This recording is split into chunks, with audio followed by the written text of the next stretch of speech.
Kepulan asap hitam tampak membumbung tinggi dari kawasan padat penduduk Kampung Cina Pondok, Kecamatan Padang Selatan, Kota Padang, Sumatera Barat. Dengan cepat, kobaran api menjalar dan meludeskan satu unit bangunan rumah tua semi permanen yang sudah berusia ratusan tahun. Kebakaran ini menyebabkan penghuni rumah histeris melihat seluruh harta bendanya ludes dilalap api.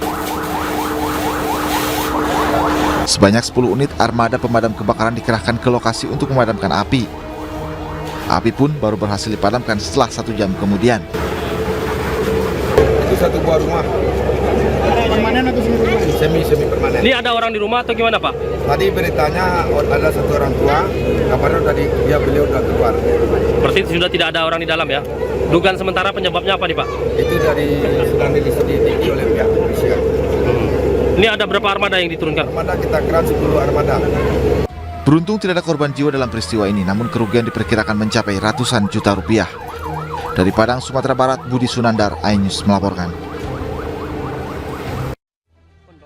Pendopo.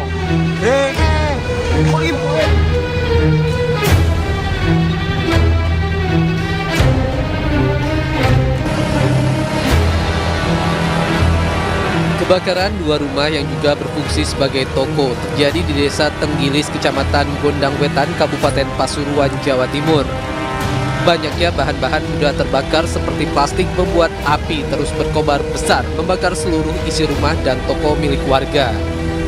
Menurut saksi mata, titik api muncul dari dalam toko plastik, kemudian menjalar ke toko lain dan 2 rumah di samping dan belakangnya. Warga di lokasi kejadian tak bisa berbuat apa-apa karena api dengan cepat berkobar hingga ke atap rumah. Dari sini, Pak. Oh iya, terus? Nah, awal mula api dari sini. Yang rumah saya kan sebelah itu. Nah, jadi saya itu kebetulan belum tidur, masih ngelonin putu saya. Ngelonin putu. Kok bunyi meletup gitu. Terus gitu. Cuman jarang. Kok perasaan saya nggak enak gitu. Apa itu meletup gitu.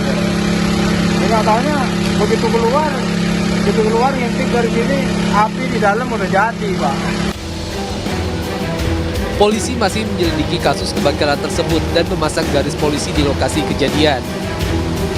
Namun untuk penyebab daripada terbakarnya itu ini masih dalam lidik kita. Ada korban mungkin? Untuk korban nihil, yang jelas material, karena rumah ini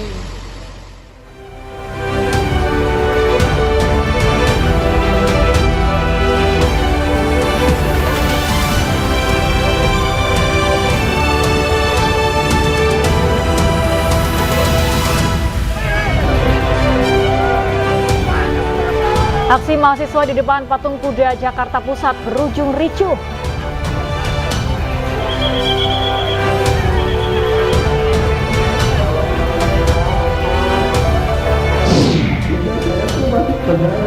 Pihak kuasa hukum dan pengunjung sidang menangis saat Rinaldi menceritakan penyiksaan yang dialami saat penyidikan kasus Vina dan Eki. Israel melakukan serangan di Beirut, Lebanon. Mereka menargetkan komandan Hizbullah terkait serangan di dataran tinggi Golan.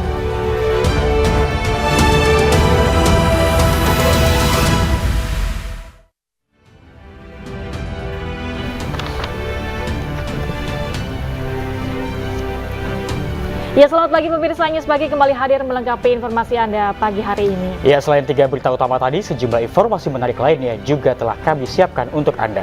Bersama saya, Reza Siregar. Dan tentu saja bersama saya, Galuh Pandu, inilah News Pagi selengkapnya.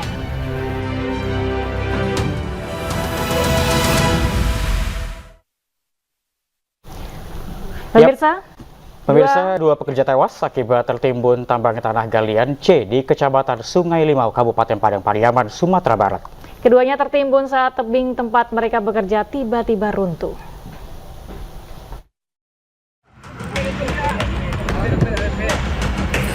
Seorang pengawas dan operator alat berat tewas tertimbun tanah saat bekerja di lokasi tambang galian C di Korong Kalampayan, Kecamatan Sungai Limau, Kabupaten Padang Pariaman, Sumatera Barat. Petugas dan warga langsung mengevakuasi korban untuk dibawa ke rumah sakit. Berdasarkan penyelidikan polisi, saat kejadian kedua korban sedang melakukan pengerjaan masing-masing, baik sebagai pengawas maupun operator alat berat. Tiba-tiba tebing tempat mereka bekerja runtuh dan menimbun keduanya. Menurut polisi, kejadian itu murni kecelakaan. Dapat kita evakuasi beberapa jam setelah tertimbun longsoran tanah material saat itu. Demikian. Artinya tidak ada tersangka dalam kasus ini, Pak? Dalam kejadian ini, dalam peristiwa ini tidak ada tersangka karena ini murni musibah serta kerja yang dialami oleh 2 orang korban. Diduga tebing runtuh lantaran tanah di kawasan itu labil. Usai kejadian, kawasan itu langsung ditutup polisi. Dari Padang Pariaman, Sumatera Barat, Eka Guspriyadi, Ainus melaporkan. Ya, dipicu saling senggol, seorang pelajar babak belur usai dikeroyok kakak kelasnya di lingkungan sekolah di Makassar. Akibatnya korban dirawat akibat luka serius di wajah.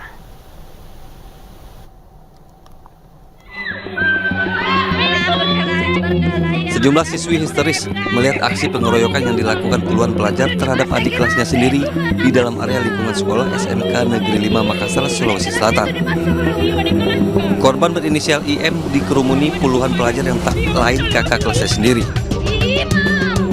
Bahkan sejumlah pelaku mengeroyok korban secara brutal. Beruntung korban berhasil dievakuasi temannya yang melihat kejadian tersebut.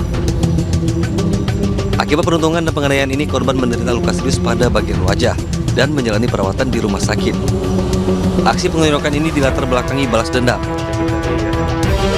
Karena sebelum pengeroyokan, korban terlebih dahulu menyenggol salah seorang kakak kelasnya, sehingga memicu emosi dari teman-temannya. Pihak sekolah telah memanggil orang tua, para pelaku maupun korban. Mereka pun sepakat untuk berdamai dan menyerahkan penyelesaian kasus ini di sekolah. Jurusan listrik, sama-sama jurusan. Anak-anak itu saling bersenggolan saja sebenarnya pada awalnya. Dan kami sudah tangani untuk mendamaikan. Hanya saja yang namanya musibah, tiba-tiba ketemu kembali, terjadilah kejadian yang kemarin itu seperti yang kita lihat di video. Kini pihak sekolah memberikan sanksi skorsing kepada para pelaku dengan tidak diperbolehkan masuk sekolah selama 1 pekan ke depan. Dari Makassar, Sulawesi Selatan, Julius Bin, Ainus melaporkan. Ya, kericuhan mewarnai eksekusi 52 rumah dinas Pertadi di kawasan Duren 3, Pancoran, Jakarta Selatan. Aksi saling pukul dan menggembok rumah mewarnai proses eksekusi tersebut.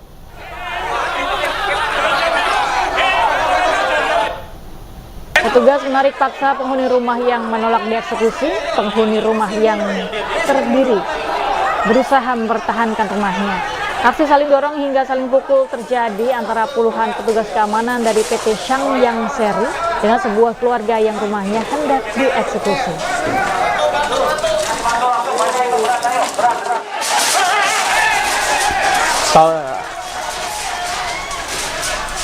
Saling dorong antara petugas dengan penghuni perumahan juga tak terhindarkan. Warga yang menolak dieksekusi berusaha mengusir petugas dengan menggunakan seng. Pengosongan paksa rumah dinas ini dilakukan karena 52 penghuni rumah telah masuk masa pensiun. Sebelum melakukan pengosongan, pihak Pertadi telah melakukan sosialisasi dan memberikan kompensasi. Sementara warga beralasan penolakan dilakukan karena saat ini masih proses gugatan di pengadilan.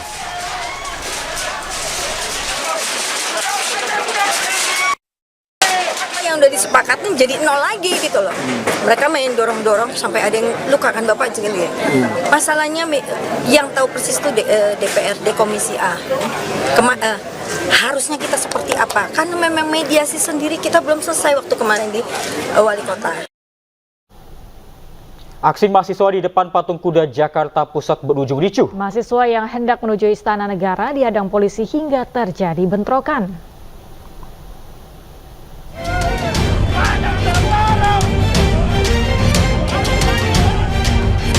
Bentrokan terjadi antara mahasiswa dengan kepolisian di kawasan Patung Kuda, Jakarta Pusat pada Selasa sore. Para mahasiswa tak terima dihadang saat hendak menuju ke Istana Negara. Akibatnya terjadi aksi saling dorong antara mahasiswa dan petugas kepolisian. Akibat bentrokan, Jalan Merdeka Barat menuju Harmoni terpaksa ditutup. Ratusan demonstran yang tergabung dalam Badan Eksekutif Mahasiswa Seluruh Indonesia atau BMSI ini juga menolak revisi Undang-Undang TNI dan Polri. Mereka menilai revisi UU ini adalah bentuk pembunuhan demokrasi. Bahwa gerakan kita menuntut tagar cara tindak lanjut order reformati. Bahwa order reformati ini menjadi tagar kita sampai nanti Jokowi mempertanggungjawabkan karena dia telah membunuh reformasi secara esensial. Para mahasiswa mengancam akan melakukan aksi yang lebih besar lagi jika tuntutan mereka tidak dikabulkan. Dari Jakarta, Rian Rahman, Dipo Andi Muharam, Ainus melaporkan.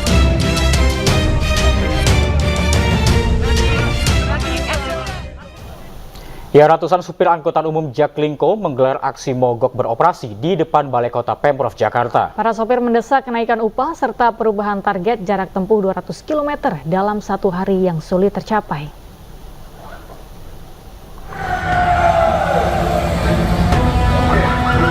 Aksi mogok beroperasi sekaligus unjuk rasa digelar ratusan sopir angkutan umum Jaklingko di depan Balai Kota Jakarta pada Selasa pagi. Ratusan kendaraan angkot berbagai jurusan parkir di sepanjang Jalan Medan Merdeka Selatan hingga menyebabkan kemacetan parah di sekitar lokasi. Aksi yang digelar ratusan sopir angkot Jaklingko dari 8 operator ini merupakan bentuk protes mereka atas upah yang saat ini masih di bawah UPM Jakarta.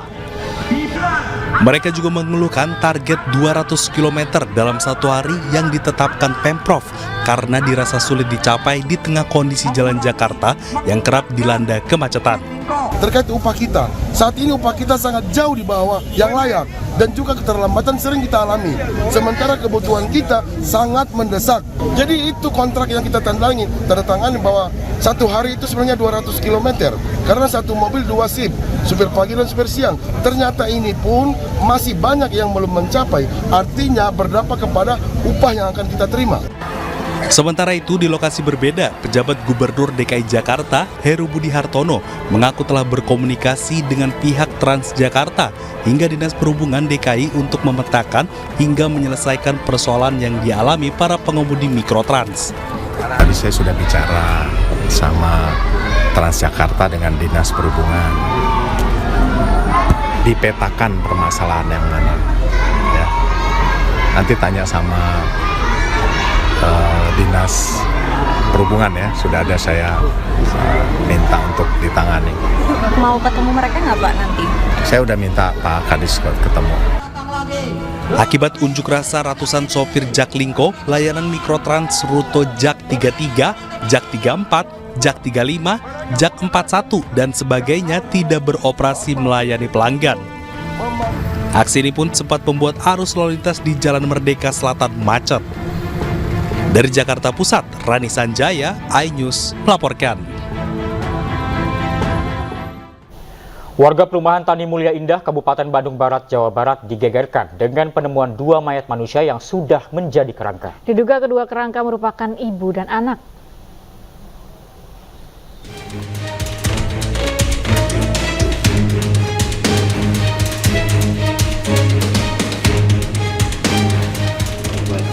Kedua kerangka mayat ini diketahui bernama Indah Hayati dan Ella Emanuel Putra yang merupakan ibu dan anak. Kedua kerangka ini ditemukan terbaring di 2 kasur yang berbeda dalam satu ruangan kamar tidur. Penemuan 2 kerangka mayat ini berawal saat mantan suami hendak mengunjungi keduanya yang selama ini sudah berpisah dan lama tidak bertemu. Kemudian sang mantan suami dan warga sekitar malah dikejutkan dengan penemuan 2 kerangka ibu dan anak di rumah yang nampaknya telah lama tidak terawat. Saat ditemukan, kondisi rumah digembok dan terkunci dari dalam. Sang mantan suami, Mudjoyo, akhirnya mengajak tetangganya untuk membuka paksa rumah. Hingga akhirnya didapati istri dan anaknya sudah menjadi kerangka di kamar. Di tembok rumah ditemukan berbagai pesan yang diduga ditulis korban sebelum meninggal. Pesan tersebut ditunjukkan kepada sang mantan suami berisikan berbagai curhatan hati dari sang istri. Di tembok tersebut, sang istri juga berpesan sebelum meninggal ia menyiapkan sebuah USB atau disk lepas yang ditujukan kepada pihak kepolisian. Ini ditemukan oleh pemilik sendiri dari rumah ini. Siapa suaminya, Pak? Suaminya, bekas suaminya katanya. Oh, bekas suaminya. Bekas suaminya. Jadi ya tidak sempat laporan, saya sempat membuka untuk mengingatkan. Awalnya mau ngambil sesuatu ya katanya di dalam. Itu dalam kondisi ini udah berapa lama kan suaminya tuh nggak pulang ke sini? Kalau menurut melihat dari statusnya 2000 dari 2018 kayaknya, tapi saya belum bisa memastikan itu. Berdasarkan olah tempat kejadian perkara yang dilakukan tim Inafis Satreskrim Polres Cimahi, dugaan awal keduanya meninggal itu karena mengunci diri dan sudah lama tidak berkomunikasi dengan warga termasuk dengan mantan suami. Awalnya kami mendapatkan laporan dari warga bahwasanya ada penemuan kerangka mayat.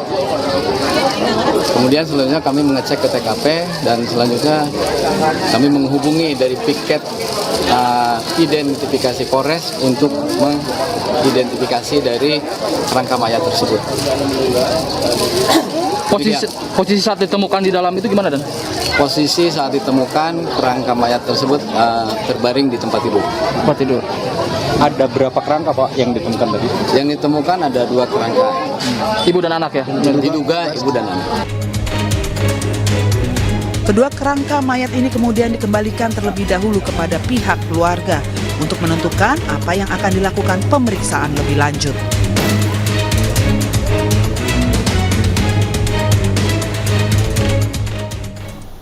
Sementara itu, tetangga dari kedua jasad ibu dan anak mengaku jika keduanya jarang berkomunikasi dengan warga. Menurut tetangga, semasa hidup kedua korban diketahui jarang berinteraksi dengan warga. Bahkan warga mengaku terakhir kali bertemu keduanya pada tahun 2019. Kondisi rumah yang tak terawat pun membuat warga mengira jika keduanya telah pindah. Warga pun mengaku terkejut dengan penemuan kerangka korban yang berada di dalam rumah. Tapi kena tahu gitu dulu pisan pernah ngobrol, tidak udah beberapa tahun ini jadi kayak yang tertutup gitu, cuma lewat doang aja nggak pernah ngobrol. Itu terakhir berapa tahun yang lalu Bu ketemu? Sebelum corona. Ya? Sebelum corona. Ya. Bu, ini kan sudah pulang berulang ya. Ini warga nggak tercium bau atau gimana Bu? Enggak, katanya nggak ada cium bau-bau. Kayaknya Pak itu kejadian lagi corona pas.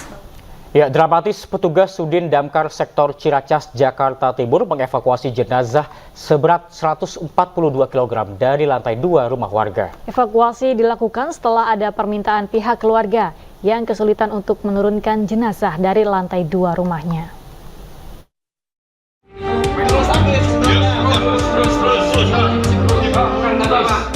Evakuasi jenazah seberat 142 kg dilakukan di sebuah rumah warga di Jalan Abdul Rahman, Kelurahan Cibubur, Kecamatan Ciracas, Jakarta Timur, Selasa siang. Proses evakuasi pun berlangsung dramatis. Petugas pemadam dan penyelamatan harus membawa jenazah dengan hati-hati menggunakan tandu dan tali dari lantai 2 melalui tangga rumah. Evakuasi dilakukan berdasarkan permintaan pihak keluarga yang kesulitan memindahkan jenazah dari lantai 2 lantaran kondisi tangga rumah yang sempit dan membahayakan. Kenapa? Karena kami warga biasa tidak bisa evakuasi jenazah. Pertama beratnya ya sudah 124 kg. Kami kebingungan, pertama tangganya sempit. Kami nggak punya pengalaman apa-apa. Proses evakuasi jenazah pun akhirnya berhasil dilakukan. Jenazah kemudian langsung dimakamkan oleh pihak keluarga. Dari Jakarta, Rio Manik, iNews melaporkan. Massa dari Aliansi Madura Indonesia berunjuk rasa di depan Gedung Pengadilan Negeri Surabaya, Jawa Timur. Unjuk rasa digelar untuk menuntut keadilan usai vonis bebas hakim terhadap Gregorius Ronald Tanur.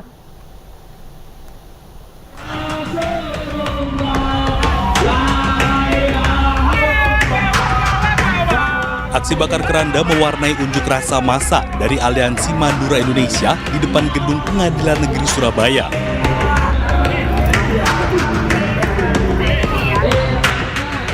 Hal tersebut dilakukan dengan bentuk matinya hukum di Pengadilan Negeri Surabaya akibat 3 sikap hakim yang dinilai mencederai hukum.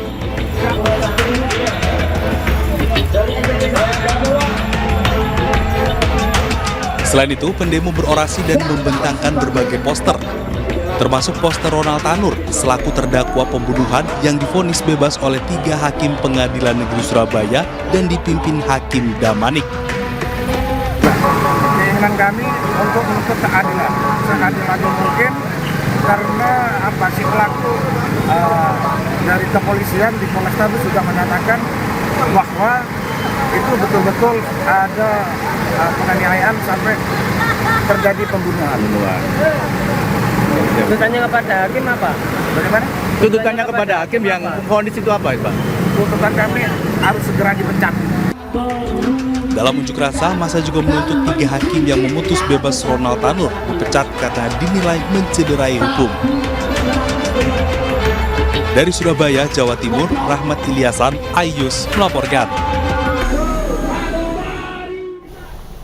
Ya, anggota Komisi 3 DPR RI beramai-ramai mengutuk vonis bebas terhadap Ronald Tanur. Hakim Pengadilan Surabaya diduga melakukan praktik lancung dalam kasus kematian dini Sira Afriyanti. Beragam umpatan disampaikan Komisi 3 DPR RI saat audiensi dengan keluarga korban Dini Sira Afriyanti Senin kemarin. Wakil Ketua Komisi 3 DPR RI Ahmad Sahroni menduga ada modus hengki-pangki di balik putusan hakim. Bahkan Sahroni menyebut 3 hakim tersebut sakit semua. Tak hanya itu, Wakil Ketua Komisi 3 DPR RI Habibur Rahman juga mengutuk para hakim yang mengabaikan bukti foto korban sebelum otopsi yang menunjukkan bekas lindasan ban mobil terdakwa. Untuk itu rapat kami buka dulu. Ya, kami menyampaikan terima kasih kehadiran Saudara Afika. Siapa aja ya ini kuasa hukum yang hadir, Pak? Lihat kejadian terkait yang sudah terjadi dan dinyatakan vonis bebas, itu yang sampai hari ini saya bilang 3 hakim yang memutuskan vonis bebas mereka sakit semua. Sampai saya sampaikan, kalau 3 hakim ini nggak punya TV dan nggak punya handphone bagus, saya beliin. Sudah jelas ini viral, jelas fakta yang perkara pidananya mutlak. Tadi udah disampaikan, makanya tadi saya tanya, apakah ada yang disangkakan oleh dokter forensik tadi menyatakan bahwa meninggal dikarenakan alkohol? Saya juga punya teman pemabok semua, tapi nggak ada yang pernah meninggal. Paling pingsan dia. Kan aneh kalau hakim menyatakan cuman gara-gara penyebab sah yang bersangkutan meninggal gara-gara alkohol. Ini presiden buruk, Bu Reke. Presiden buruk yang terjadi di Republik ini di Pengadilan Negeri Surabaya. Diduga ada hengki-pengki.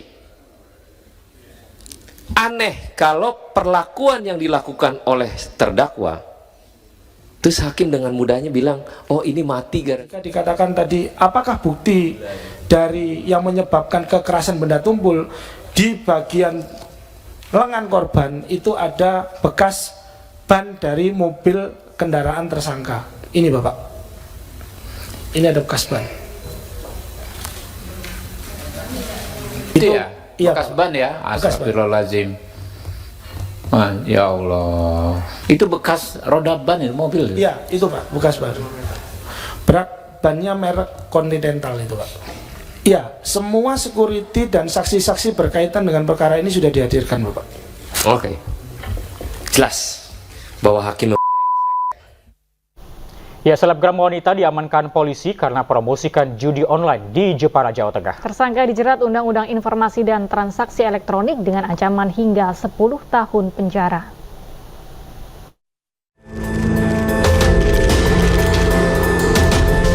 Seorang selebgram wanita berinisial KN warga Pecangan, Jepara, Jawa Tengah diringkus Satuan Reserse Kriminal Polres Jepara setelah diketahui mempromosikan situs judi online robot slot di akun media sosial Instagram miliknya.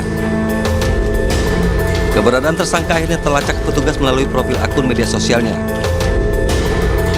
Dari unggahan situs judi online tersebut, tersangka memperoleh imbalan setiap bulan senilai Rp1.800.000.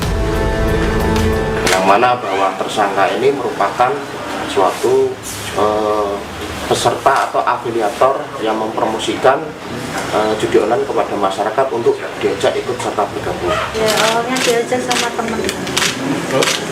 Terus saya tergiur, kemudian saya ikut gabung dengan grup situs judi online. Ya pemirsa, hujan gol terjadi di pekan ke-21 Liga Futsal Profesional 2023-2024 yang berlangsung di Gor Pancasila Universitas Gadjah Mada, Yogyakarta. Black Steel FC, BTS FC, Favage Badua, dan Unggul FC berhasil membabat habis para lawannya dengan skor telak.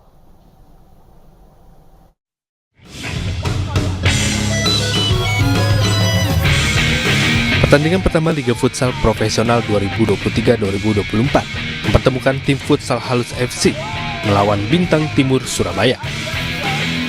Jual beli serangan tersaji dalam laga ini, namun De Fortuna masih berada di pihak Bintang Timur Surabaya yang menyudahi perlawanan Halus FC dengan skor 4-0.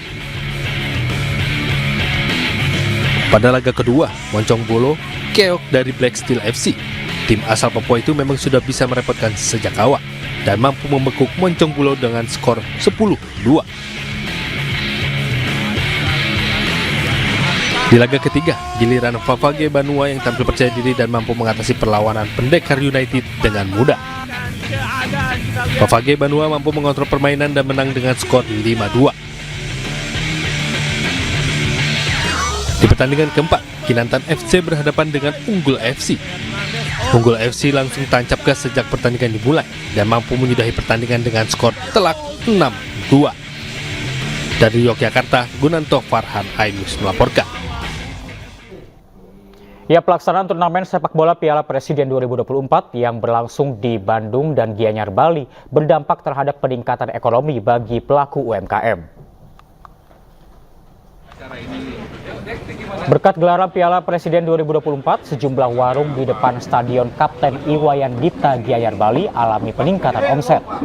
Hal ini juga dialami Niluh Asrini, pelaku UMKM yang berjualan kopi, makanan ringan, dan souvenir Piala Presiden 2024. Apalagi saat Ketua Steering Komite Piala Presiden 2024, Marwarar Sirait, meninjau stadion dan menyambangi warung kopi Niluh.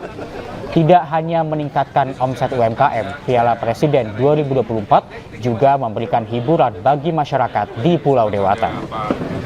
Gubernur kasih Bang, lo Pak Marwar. Omsetnya ada peningkatan sedikit Bu? Ada. Bukan sedikit, banyak Bu ya? Lumayan. Banyak ya. Tangan dong ya. Setiap kali pertandingan rame Pak. Harapan Ibu ke depannya Piala Presiden ingin digelar di Bali lagi atau gimana? Ya biar di Bali ya biar rame. Warungnya juga ya lumayan. Depannya syukur ya. Biar Balinya tambah maju. Biasanya ya hari-hari biasa kan sepi, sekarang ya agak lumayan lah. Ya, Liga Akbar, salah satu saksi yang mencabut BAP kasus Vina pada 2016 silam, menjelaskan fakta yang sebenarnya terjadi di depan majelis hakim. Informasinya usai jeda.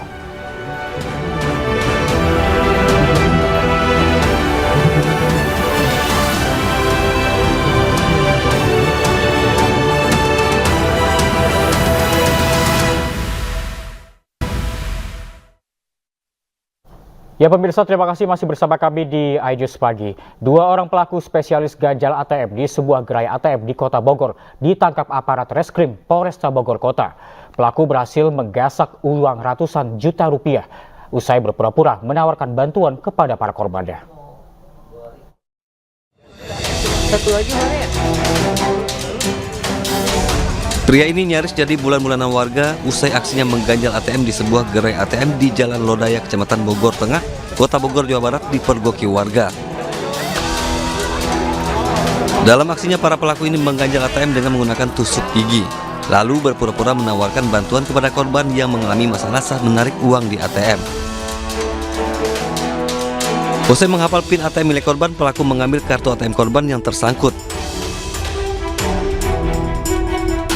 Selama menjalankan modus ini, para pelaku pun berhasil menggasak uang ratusan juta rupiah milik para korbannya, yang mayoritas adalah wanita. Ada peran pelaku lainnya untuk mengintip dan menghafal PIN tersebut. Setelah dihafal, kemudian ATM milik korban berhasil diserah terimakan kepada pelaku lain, maka langsung dikuras saat itu juga menggunakan PIN yang sudah dia hafal dan dia intip dari komplotan ini. Dari tangan pelaku, petugas menyita sejumlah kartu ATM dari berbagai bank, pisau cutter, dan rekaman CCTV sebagai barang bukti. Para pelaku pun diancam hukuman 5 tahun penjara. Dari Bogor, Jawa Barat, Andi Firmansyah, iNews melaporkan. Ya, 2 kelompok warga bersenjata tajam nyaris bentrok hingga menggegerkan warga di Bangkalan, Jawa Timur. Beruntung, insiden itu berhasil dilerai sejumlah tokoh masyarakat setempat. Kejadian diawali masalah sepele, teguran warga terhadap 2 pengendara motor yang sedang lewat.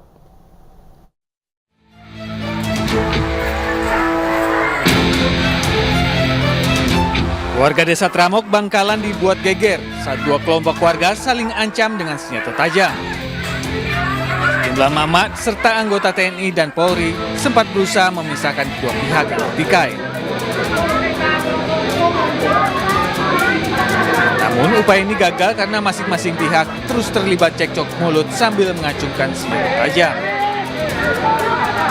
Insiden berawal saat 2 pengendara motor melewati jalanan desa yang sedang dalam proses pengerjaan proyek perbaikan jalan. Keduanya kemudian ditegur sejumlah warga yang ada di lokasi. Namun teguran ini berujung cekcok mulut kedua pihak.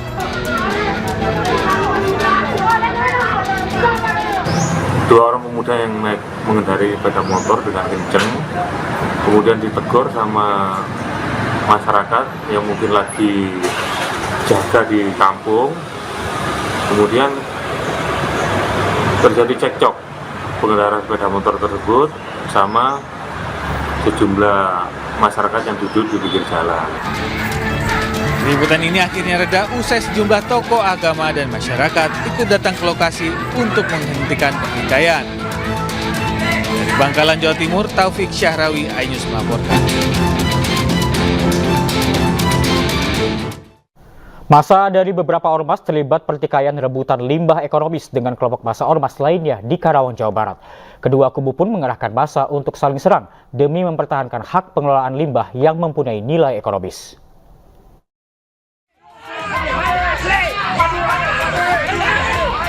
Dua kelompok massa nyaris bentrok usai terjadinya pengusiran warga yang akan berunjuk rasa di salah satu pabrik di kawasan industri Karawang, Jawa Barat.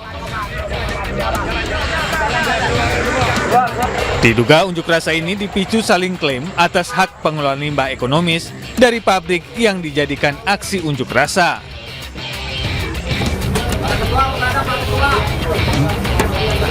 Guna menghindari bentrokan dan situasi yang kian panas, Aliansi 5 Ormas memilih melaporkan seorang pengusaha limbah ke Polres Karawang.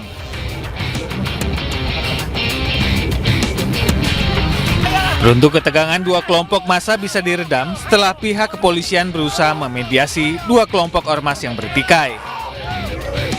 Dari Karawang, Jawa Barat, Rudi Setiawan, iNews melaporkan. Ya, 3 warga desa Sukatani, Lebak, Banten dilaporkan ke Polres Lebak, Banten usai diduga melakukan pengerusakan aset dan pengancaman terhadap sebuah perusahaan. Atas kejadian ini, masyarakat mendatangi Polres dan Pemkab Lebak guna meminta pertolongan.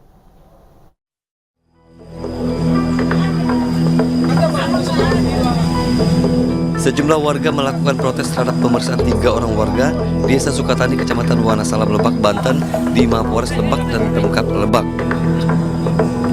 Ketiga warga diperiksa atas dugaan aksi pengerusakan aset milik PT Maling Group Indah Internasional. Hal ini berawal saat warga menolak adanya pembangunan villa dan terbitnya surat hak guna bangunan milik PT MII di kawasan mereka. Aksi penolakan tersebut berbuntut dugaan pengerusakan villa dengan menutup pintu dan mengancam jemaah pengajian yang digelar villa tersebut. Warga mengaku tanah garapan mereka sudah sejak lama mereka kuasai. Sementara itu, pihak perusahaan mengaku memiliki surat pembelian tanah sejak tahun 1993 dan 1994 lalu. Karena dari pihak PTMI itu mempunyai dasar hukum yang kuat. Yang pertama, dari awal pembelian sampai sekarang gitu, dari pihak kami itu membeli kepada masyarakat. Bahkan bukti dari hak kepemilikan kami, operasi garapan dari awal sampai dari sekarang, ya itu sudah ada di kami gitu. Jadi ya dari pihak kami itu merasa gitu tanah tersebut itu sudah dikuasain oleh kami. Atas kasus ini, pihak perusahaan maupun kepolisian belum memberikan keterangan resmi. Sementara warga diminta untuk bisa membuktikan kepemilikan tanah berupa surat tanah jika memang mengaku pemilik sah tanah tersebut. Dari Lebak, Banten, Iskandar Nasution, Ainus melaporkan. Ya pemirsa, kita beralih ke informasi selanjutnya. Saat sidang peninjauan kembali Saka Tatal berlangsung di Pengadilan Negeri Cirebon, mahasiswa berunjuk rasa di depan pengadilan. Mereka mendesak agar hakim dapat memutus seadil-adilnya.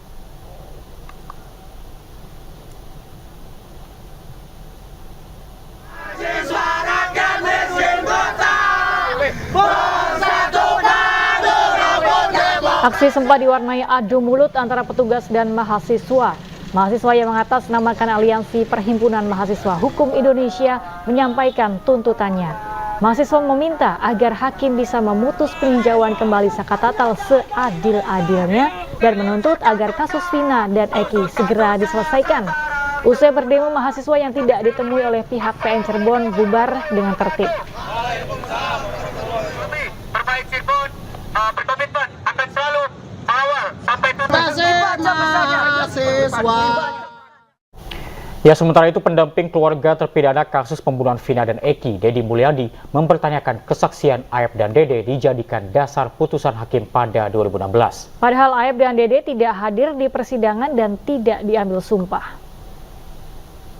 Kalau ngomong tidak relevan, pernyataan Aep dan Dede di BAP tahun 2016, kemudian dia tidak datang ke pengadilan, tidak bersaksi di atas sumpah. Kenapa itu dijadikan dasar? Mana yang sedangkan Sadikun bersaksi, Heri bersaksi, ya kan? Dua ini kan, Irfan bersaksi, diambil di atas sumpah. Kenapa yang hadir di pengadilan diambil di atas sumpah, tidak dijadikan dasar pijakan putusan yang meringankan atau membebaskan terdakwa pada waktu itu? Ya kejadian kan jelas, Dede itu ditelepon sama AF, kemudian minta diantar ke Polres. Karena AF itu pendatang baru di Cirebon, maka dijemputlah AF. Sampailah dibonceng pakai motor ke Polres. Sampai di Polres, ternyata Dede malah diminta untuk menjadi saksi. Awalnya menolak, tetapi karena kemampuan diri berhadapan dengan aparat itu sangat terbatas untuk menolak, ya pada akhirnya mereka bersedia untuk memberikan. Ya, Renaldi, sepupu Saka Tatal bersaksi dalam sidang PK yang digelar kemarin di PN Cirebon, Jawa Barat. Dalam kesaksiannya, Renaldi menangis menceritakan penyiksaan yang dialami saat penyidikan kasus Vina Eki pada tahun 2016 silam. Penjara itu sampai kayak di neraka, Pak. Saya udah ngerasain ya di neraka satu. Bener-bener sampai nggak bisa pulang tuh, bener-bener. Sama Bang Jaka itu jam 4:30, saya mau pulang aja. Keluar dari kali, udah ngesot, Pak. Sampai saya jalan ke atas tua itu, ada yang nanya, maling apa itu? Orang pada ngomong, itu maling. Wah, saya bukan maling, itu masih kecil, Pak. Bukan maling, bukan apa, tapi saya dibilang maling. Akhirnya 1 bulan saya baru bisa jalan, bisa makan, Pak. Semuanya, Pak, beralami semua. Apalagi yang di dalam, saya nggak ada fotonya, yang di dalam ada fotonya. Dibilangnya hoax, saya yang ngerasain sendiri, sakit, Pak. Kamu percaya kata Saka Tatal bahwa dia disiksa dikasih minum air kencing? Iya, saya juga di situ, Pak. Saya di situ sama disiksa, Pak. Minum air kencing? Saya minum 1 gelas, Saka 1 gelas, semuanya 1 gelas, Pak. Semuanya 1 gelas.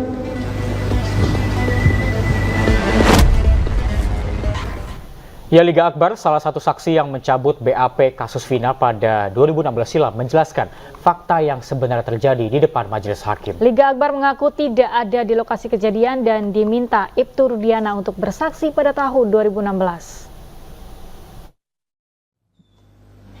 Bertemu dengan Rudiana. Ya. Tujuannya untuk apa? Untuk dimintai kesaksian. Saksi. Saudara sudah mencabut laporan atau keterangan saudara baik di pengadilan maupun di BAP, betul? Betul. Tentunya ada penyebabnya kan? Ya, betul. Karena tidak sesuai dengan fakta dan kenyataan, begitu? Ya, betul, Pak.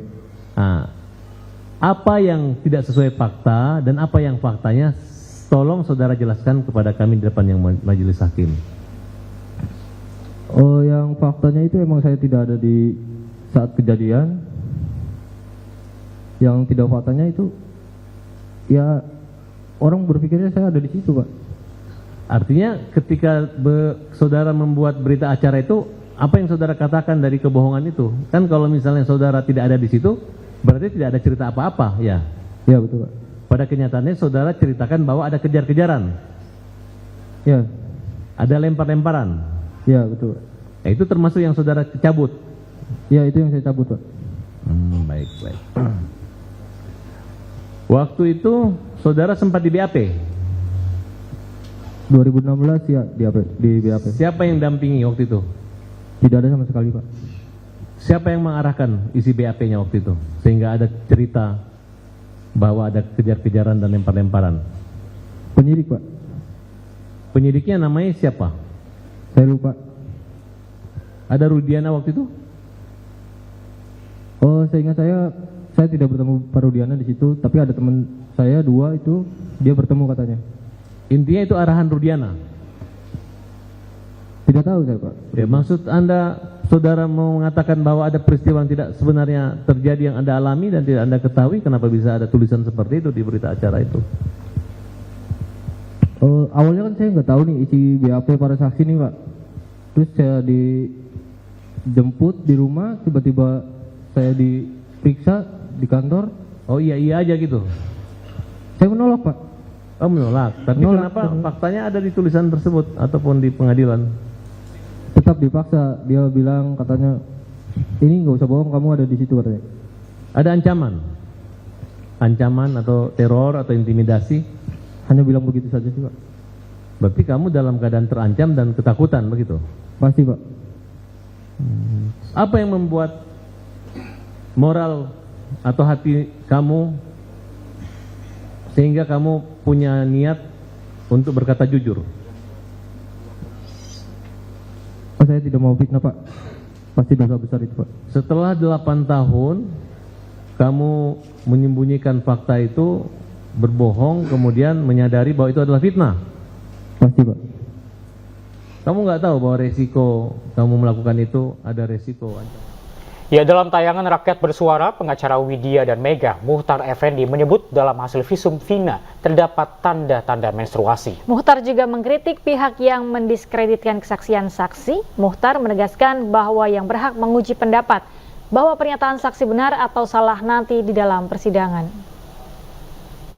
Sebutkan bahwa ada pendarahan dengan darah segar yang bukan darah menstruasi, gumpalan. Bukan. Itu disebutkan dari hasil visum, Pak Muhtar. Dr. Nur Rahman. Dr. Nur Rahman. Kemudian yang kedua, tadi Pak Suroto menemukan pada saat di TKP di jembatan, itu kondisi celana dalam Vina turun sekitar 30 cm dalam kondisi yang tidak robek, tidak tergesek, yang tidak menunjukkan adanya kecelakaan.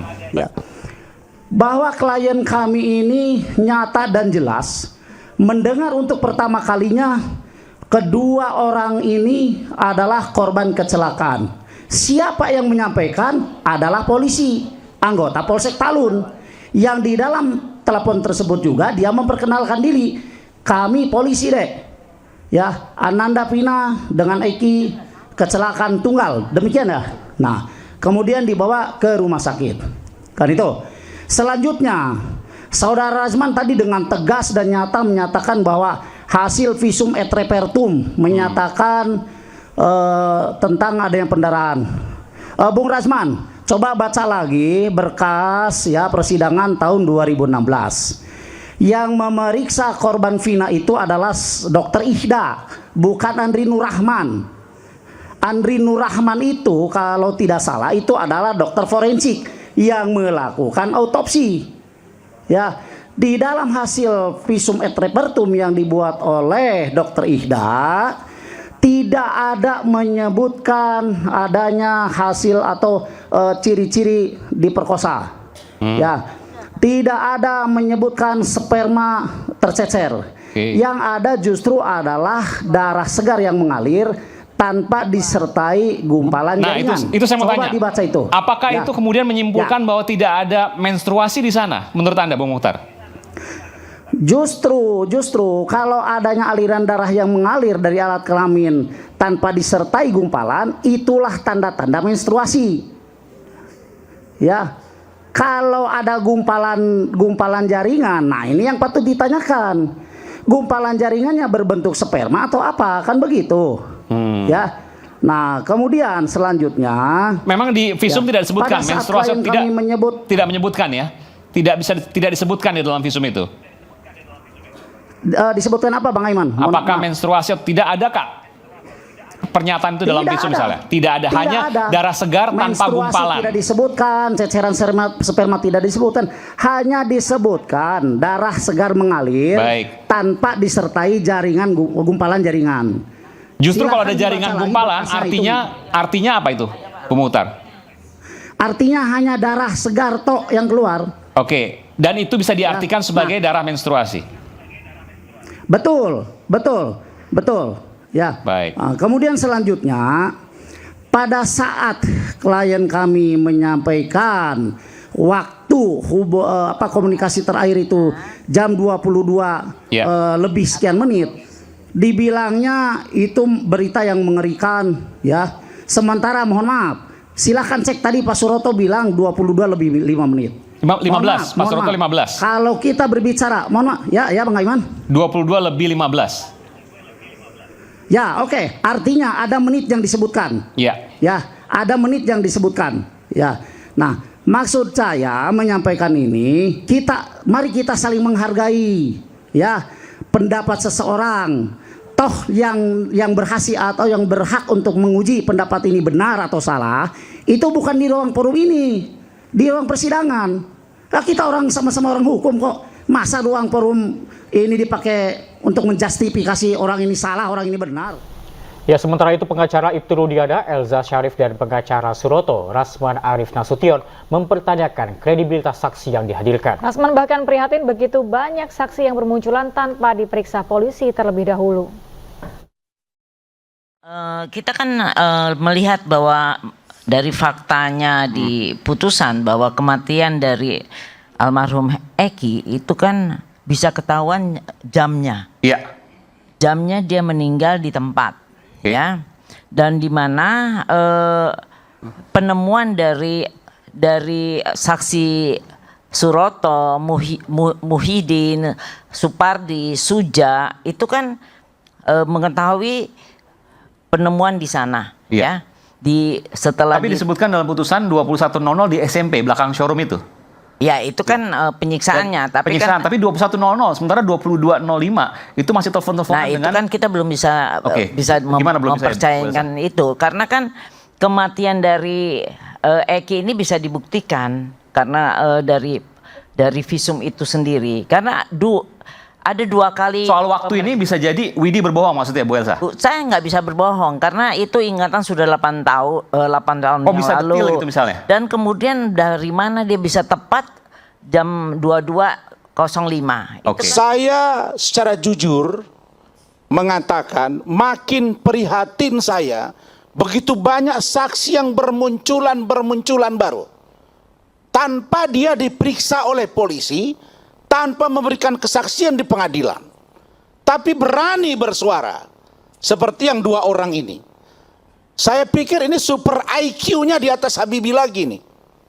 Kenapa seperti itu? Mungkin saya saya juga enggak. Saya begini. Saya challenge Anda, Bung Rasman. Pada waktu itu kan mungkin saja polisi mungkin miss dan lain sebagainya, bisa saja kan? Bukan. Artinya yang tidak diperiksa belum tentu tidak mengetahui. Bukan. Mega tadi maksud saya dengan teman-temannya. Betul. Dia ingat betul pukul 20 sekian. Lewat 05. 22.05 betul. Ya.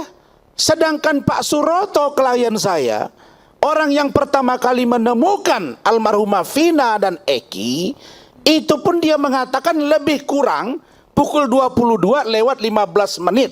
Kan begitu Pak Suroto? Nah, tetapi kok ada saksi muncul baru, berani bersuara, apalagi ada yang mencabut seperti Liga Akbar, seperti Dede dan lain-lain. Sekali lagi saya katakan, saya makin gelisah pikiran saya, Bu Elsa, sebagai senior, teman-teman semua para pengacara. Ya, Wakil Presiden terpilih Gibran Rakabuming Raka belusukan ke kawasan kota Tangerang, Banten. Informasi selengkapnya akan kami hadirkan usai jeda, tetaplah bersama kami di Anyus Pagi.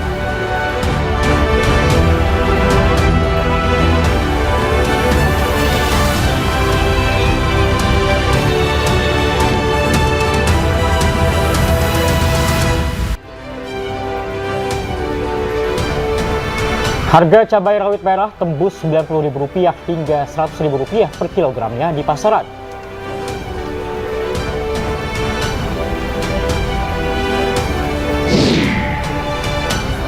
Hujan deras dan banjir di Provinsi Hunan, China mengakibatkan 7 orang meninggal dunia dan 3 orang lainnya hilang.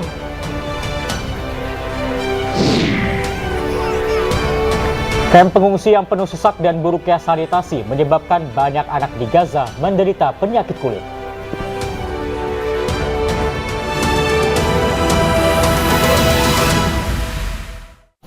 Ada masih di Anyus Pagi bersama saya Galuh Pandu dan rekan saya Reza Siregar. Pemirsa, demikian tadi adalah berita pilihan dalam Anyus Pagi hari ini, dan kita ke informasi berikutnya. Kita menuju ke informasi seputar kegiatan dari Wakil Presiden terpilih Gibran Rakabuming Raka yang melakukan belusukan ke kawasan kota Tangerang, Banten Selasa siang. Gibran didampingi sang istri Selvi Ananda mengunjungi 2 lokasi di Polres Pelawat, Kecamatan Cipondoh dan Babakan, Kecamatan Tangerang. Selain Selvi, politikus PSI Valdo Maldini juga ikut menemani Gibran dalam belusukan. Dalam belusukan itu, Gibran membawa susu dan buku tulis untuk dibagikan ke warga setempat. Selain membagikan susu dan buku, Gibran juga menyempatkan diri berkomunikasi dengan warga untuk mendengarkan keluhan warga.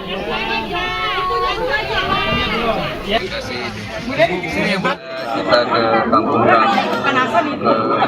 kawasan-kawasan padat penduduk, bagi-bagi susu,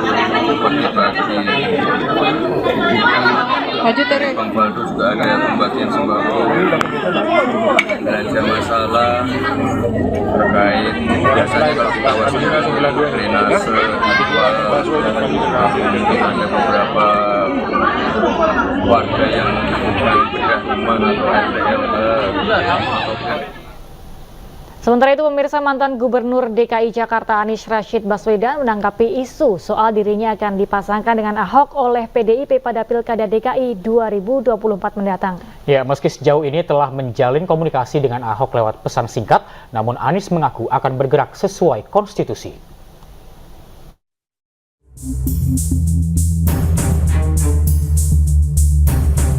Mantan Gubernur DKI Jakarta Anies Rashid Baswedan menanggapi isu terkait dirinya akan dipasangkan dengan Basuki Cahayapurnama alias Ahok pada Pilkada DKI 2024. Anies mengaku telah menjalin komunikasi yang intens dengan Ahok. Namun dirinya akan bergerak sesuai konstitusi jika aturannya memungkinkan. Maka duet 2 mantan Gubernur DKI itu bisa saja terjadi.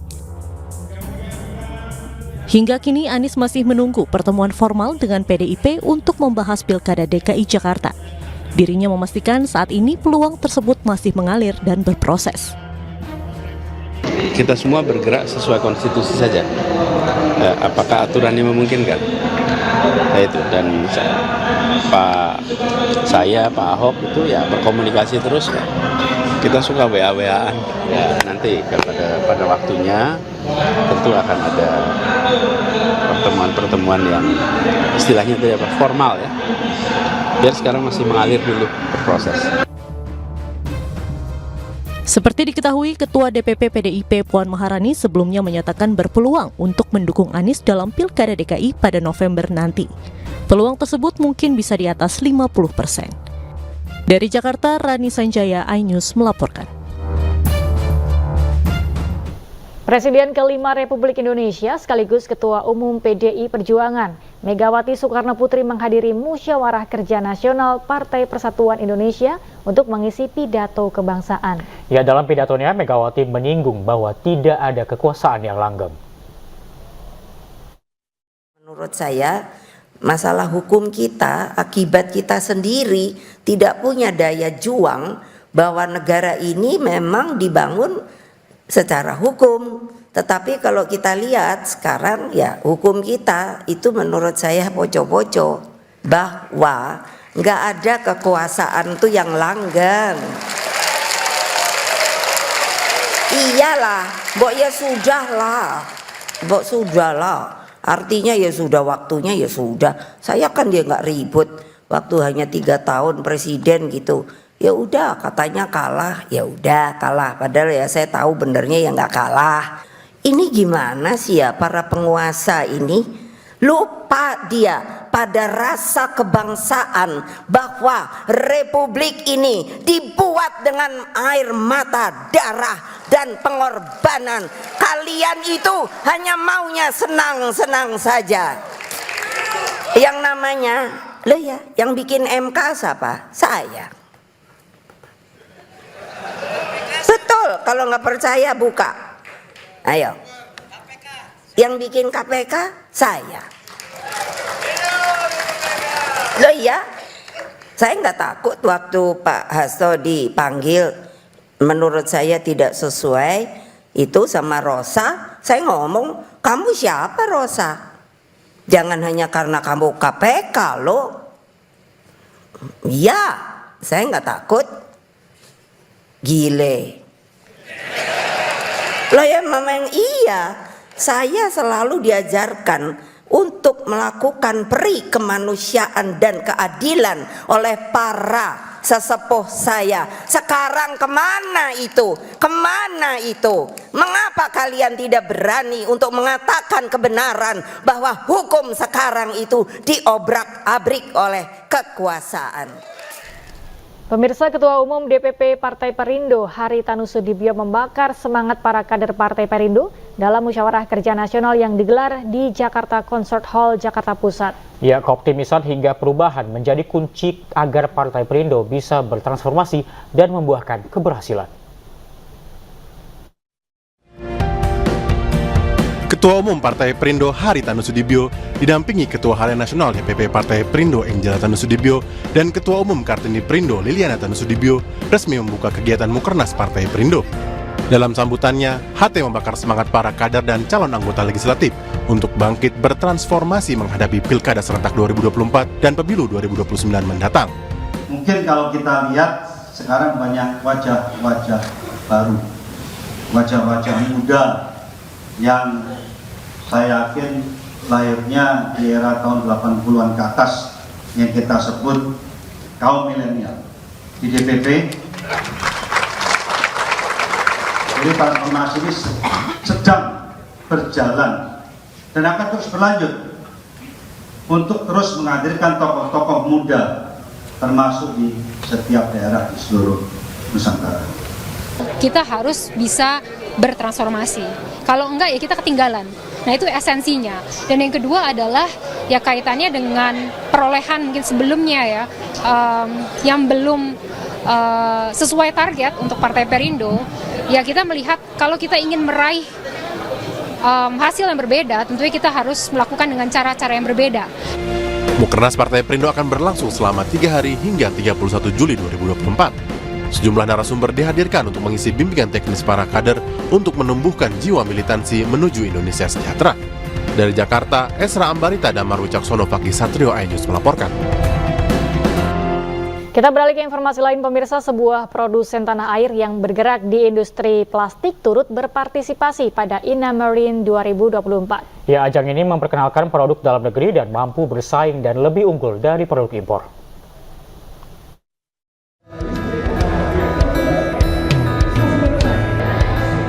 Sebagai perusahaan yang berkembang pesat dan bergerak di bidang industri plastik berkualitas tinggi, PT Mepoli Industri turut berpartisipasi dalam pameran INA-Marine 2024 di G-Expo Kemayoran, Jakarta Pusat.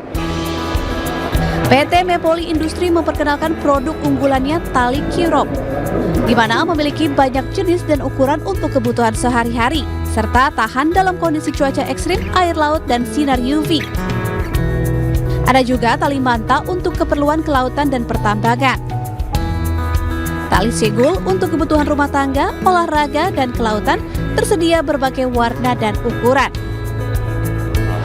Misi kami mengikuti INA-Marine ini adalah untuk memperkenalkan karya anak bangsa produksi PT Mepoli Industri, yaitu selang miliat, tali sigul, dan tali Q-Rope kepada masyarakat secara luas dan secara khusus kepada konsumen dan para pelaku usaha di bidang maritim dan kelautan. Semua produk PT Mepoli Industri menggunakan bahan baku premium dan murni, diolah dengan mesin modern berteknologi canggih dan telah bersertifikasi ISO, LEODS, dan TKDN. Dari Jakarta, Anissa Septiarani, Sadu Budi Santo, iNews melaporkan. Ratusan orang berebut uang mewarnai tradisi sedekah laut di Kabupaten Cilacap, Jawa Tengah. Ya, warga pun saling dorong untuk mendapatkan uang yang ditebar panitia.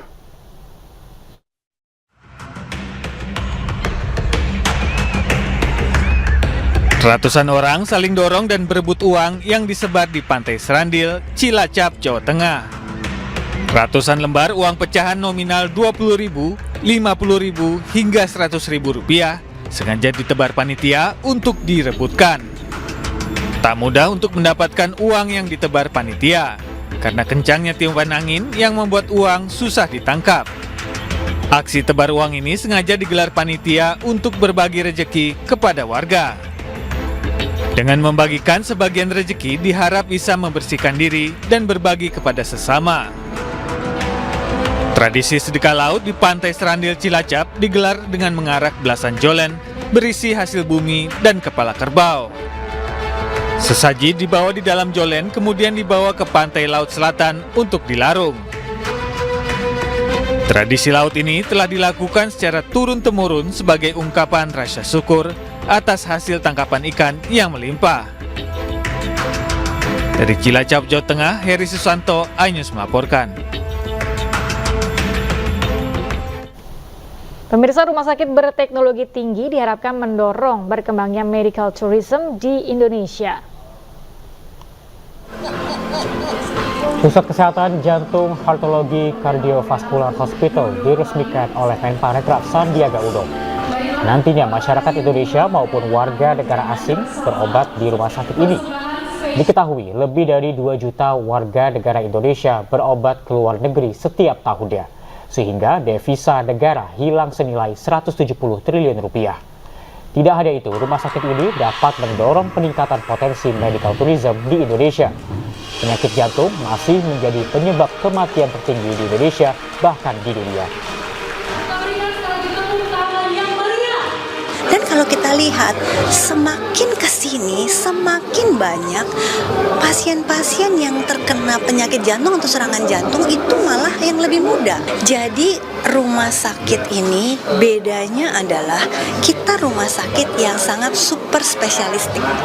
Nah, kalau kita lihat tren di luar negeri sana ya, semakin kesini semakin kita melihat rumah sakit dibangun itu lebih spesialis. Jadi apa? Dia melihat penyakit itu dari A sampai. Kita beralih ke Kabupaten Pasuruan, Jawa Timur. Pemirsa, puluhan orang berusaha menjarah di sekitar area kebocoran tangki. Ya, terjadi saling dorong antara petugas gabungan saat warga ingin mengambil cairan yang tumpah di jalan.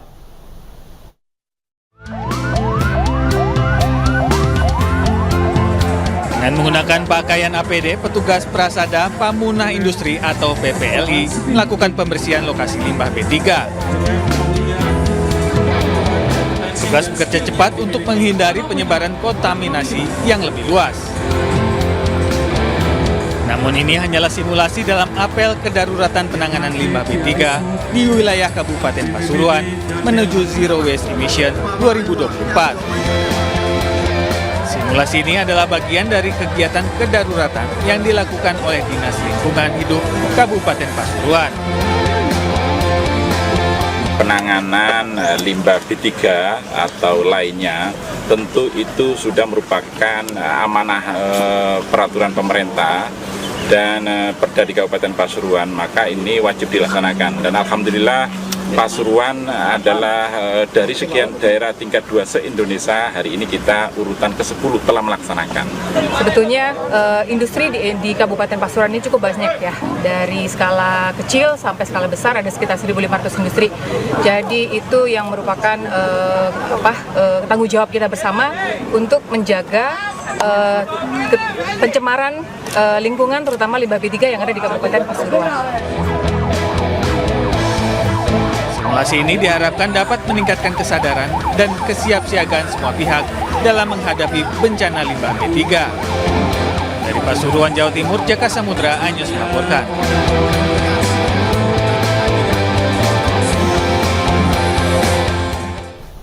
Kelangkaan minyak kita di Pasar Senen, Jakarta Pusat telah terjadi sejak 2 bulan lalu dan harganya tembus Rp17.000 per liter. Ya, kelangkaan stok minyak kita membuat harganya terus melambung.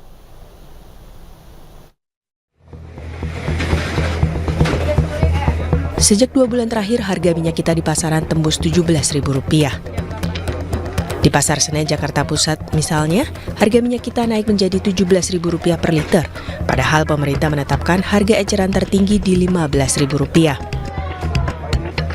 Kelangkaan stok membuat harga minyak kita terus melambung. Selain itu, pedagang mengaku menjual harga minyak kita di atas harga eceran tertinggi karena mereka mendapat harga yang tinggi juga dari agen distributor. Sekarang udah 17.000 naik, minyak kita naik ya. Kenaikannya berapa persen tuh, Mas? 2.000 sih ya naiknya. Di Pasar Senen sendiri itu ada kelangkaan? Ada, iya. Kemarin agak sempat langka ini saat bulan ini. Pedagang dan pembeli berharap pemerintah bisa turun tangan menstabilkan harga kebutuhan pokok di pasar. Dari Jakarta, Anissa Septiarani, Sadu Budi Santoso, iNews melaporkan. Ya, selain kelangkaan minyak, harga cabai rawit merah juga naik tembus Rp90.000 hingga Rp100.000 per kilogramnya. Ya, Bappenas mendorong agar masyarakat menanam cabai sendiri di rumahnya.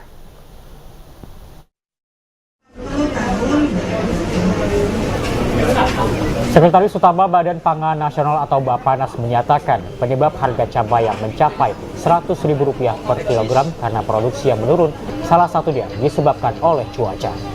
Pihaknya pun berupaya menghadirkan berbagai solusi, salah satunya menanam cabai sendiri di rumah. Program tanam cabai mandiri dulu pernah dilakukan lewat program pekarangan lestari. Bappenas telah menyarankan agar pemangku kepentingan pertanian membagikan benih cabai ke masyarakat.